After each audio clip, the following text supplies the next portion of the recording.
जय श्री राम दोस्तों। आशा करता हूँ आप सब स्वस्थ होंगे। बड़ी मेहनत से मैं कहानियाँ आप तक लेके आता हूँ, तो चैनल को सब्सक्राइब ज़रूर कर दो यार। इससे आपका कुछ नहीं जाएगा, पर मेरी बहुत मदद हो जाती है।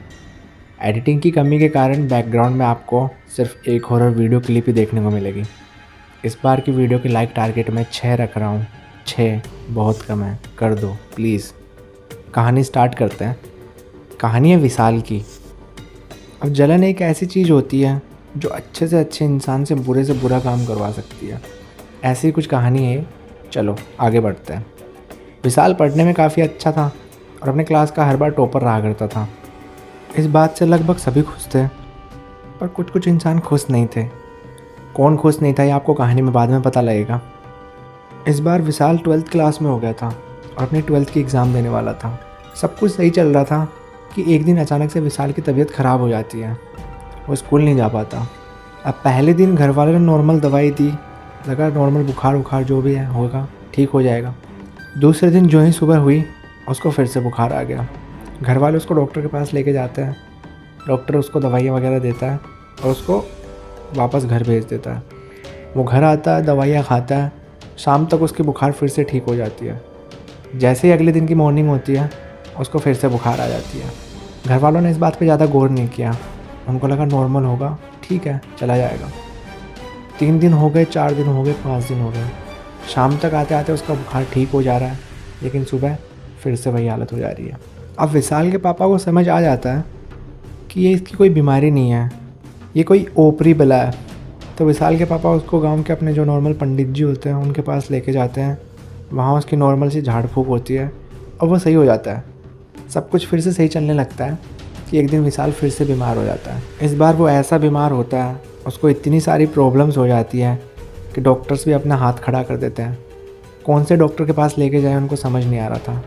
कभी उसको पेट में दिक्कत होती है, कभी लंग्स में दिक्कत हो जाती है, कभी उसको लीवर में दिक्कत हो जाती है। जांच जो भी होती है उनमें कुछ नहीं आता। डॉक्टर्स भी समझ नहीं पा रहे थे कि इसको हो क्या रहा है। ऐसे करते करते 1.5-2 महीने बीत गए। उसके एग्ज़ाम्स का टाइम नज़दीक आ रहा था। वो अपने पंडित के पास भी जाते हैं, वहाँ से भी झाड़ फूँक जैसे पहले हुआ था सब कुछ करवाते हैं, पर इस बार कोई फ़र्क नहीं पड़ता। कहानी कुछ दिनों तक ऐसे ही चलती रही। वो हॉस्पिटल में एडमिट रहा। पढ़ाई वढ़ाई उसकी सब कुछ छूट चुकी थी। हॉस्पिटल में भी काफ़ी पैसे खर्च हो चुके थे। उधर जब ये बात उसके मामा को पता लगती है, वो समझ गए थे कि ये कोई नॉर्मल चीज़ नहीं है, किसी ने इस पर काला जादू करवाया। तो उनकी पहचान का एक बंदा था, वो उसके पास जाते हैं और उसको सारी बातें बताते हैं। अब आपकी समझने की सुविधा के लिए जिसके पास विशाल के मामा जी गए थे उनका नाम मैं बाबा जी कह के बोल लेता हूँ। तो बाबा जी बोलते हैं या तो लड़के को मेरे पास लेके आओ या फिर उसके ऊपर से नारियल वार के मेरे पास लेके आओ। अब विशाल तो उनके पास ले जाने की हालत में था नहीं, तो उसके पापा उसके ऊपर से नारियल वारते हैं और उस बाबा जी के पास लेके जाते हैं। अब बाबा जी जैसे ही नारियल को देखते हैं वो सारी बातें बता देते हैं। लड़का बहुत परेशान है, पढ़ने में होशियार है, ऐसे है वैसे है, बहुत सारी बातें बता देते हैं वो। फिर वो बताते हैं कि इस पे काला जादू हुआ है, इस पे टोटका करवाया गया है और ये लास्टली 26 दिन का मेहमान हो रहा है। ये बातें सुन के विशाल के पापा के पैरों तले से ज़मीन खिसक जाती है। उनको समझ नहीं आ रहा था कि इतनी गंदी हरकत कौन कर सकता है। उधर विशाल की मौसी इन सब चीज़ों से बहुत खुश थी। दरअसल विशाल और विशाल की मौसी का बेटा दोनों एक ही क्लास में थे। हमेशा विशाल के ज़्यादा अच्छे मार्क्स आते थे और इससे उसकी मौसी उससे खलती रहती थी।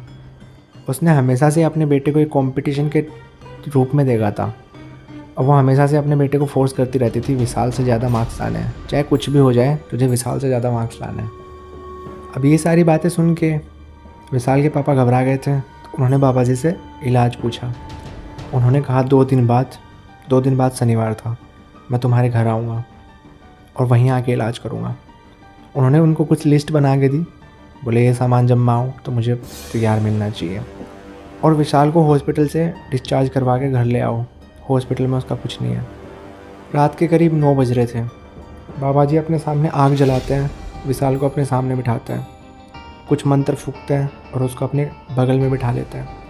उसके सर पे हाथ रखते हैं और फिर से कुछ मंत्र बुदबुदाते हैं।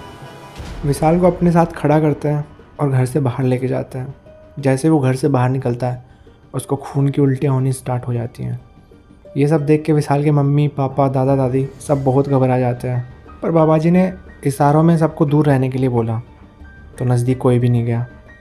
जैसे ही उसकी उल्टियाँ रुकती हैं, वो उसको अपना मुंह साफ़ करने के लिए बोलते हैं और जाके सो जाने के लिए बोलते हैं।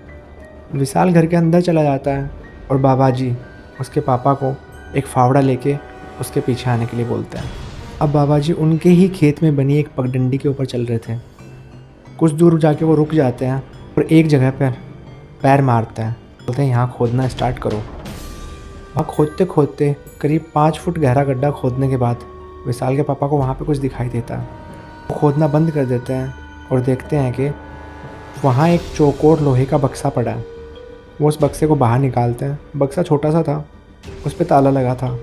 उस बक्से को बाहर निकालते हैं, उसका ताला तोड़ते हैं तो देखते हैं कि उसमें विशाल का एक शर्ट था। वो शर्ट और बक्सा लेके बाबा जी घर आ जाते हैं और जो अग्नि स्टार्टिंग में जलाई थी उन्होंने, उसी में वो शर्ट जला देते हैं। वो विशाल के पापा को 4 कील देते हैं और बोलते हैं इसे अपने चारों कोनों में, घर के चारों कोनों में ठोक दो। विशाल के पापा सेम वैसा ही करते हैं। उसके बाद वो कुछ मंत्रित पानी उनको देते हैं और अपने घर के चारों तरफ छिड़कने को बोल देते हैं। विशाल के पापा ये भी कर देते हैं। अब वो उनको एक धूप जला के देते हैं। बेसिकली आग पे कुछ गिराते हैं वो, उससे धुआं निकलने लगता है। वो बोलते हैं चाहे कुछ भी हो जाए इसे सारे घर में घुमाना है, जो भी चीज़ तुम्हारे सामने आए डरना नहीं है, रुकना नहीं है, बस ये घुमाते रहना है। जैसे ही विशाल के पापा पहले कमरे में जाते हैं उन्हें कुछ नहीं होता, ना उनको कुछ महसूस होता है। जैसे वो दूसरे कमरे में जाते हैं उनके सामने एक काली परछाई आ जाती है। वो परछाई आते ही उन्हें ठंड लगने लगती है। वहाँ का वातावरण एकदम ठंडा हो जाता है, फिर भी वो रुकते नहीं हैं। वो एक रूम से दूसरे रूम में जा रहे होते हैं। वो परछाई उनको हानि नहीं पहुँचा रही है, बस उन्हें डराने की कोशिश कर रही है। उनके हाथ पांव फूल जाते हैं, वो काफ़ी डर जाते हैं, लेकिन वो घूमना बंद नहीं करते हैं। जैसे ही वो सारा घर घूमने वाले थे, वैसे ही देखते हैं कि तनी पे जो कपड़े सूख रहे थे उन सब में आग लग जाती है और वो भभक भभक कर जलने लगते हैं। सभी घर वाले ये सारी चीज़ें देख के बहुत ज़्यादा डर जाते हैं, पर कोई कुछ नहीं बोलता।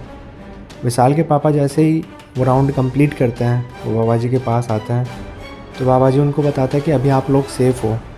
वो बाबा जी से बहुत रिक्वेस्ट करते हैं कि हमें बताओ ये किसने करवाया, क्यों करवाया, क्या हुआ, पर वो बताते नहीं हैं उनको किसने करवाया।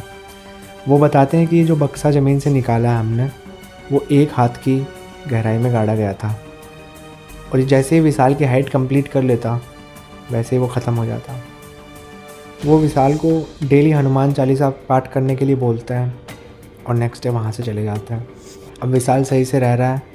उस साल वो 12th में अच्छा परफॉर्म नहीं कर पाया और मौसी का बेटा ज़्यादा मार्क्स ले आया। अल्टीमेटली मौसी अपने मकसद में सफल हो गई थी, पर मकसद में सफल होना क्या, आगे चल के कर्म उसको उसकी सजा देंगे। आप बताओ कमेंट्स में कैसी लगी ये कहानी, अच्छी बुरी जो भी। लाइक्स का टारगेट कंप्लीट करना ही है और सब्सक्राइब करना तो ये बताना थोड़ी पड़ता है। बाकी अगर आपके पास भी है ऐसी कोई ख़तरनाक कहानी तो आप मेरे को मेरे मेल पे भेज सकते हो। मेल मैं स्क्रीन पे दिखा रहा हूँ, puzzlegarden02@gmail.com। हंसते रहो, मुस्कुराते रहो। जय श्री राम।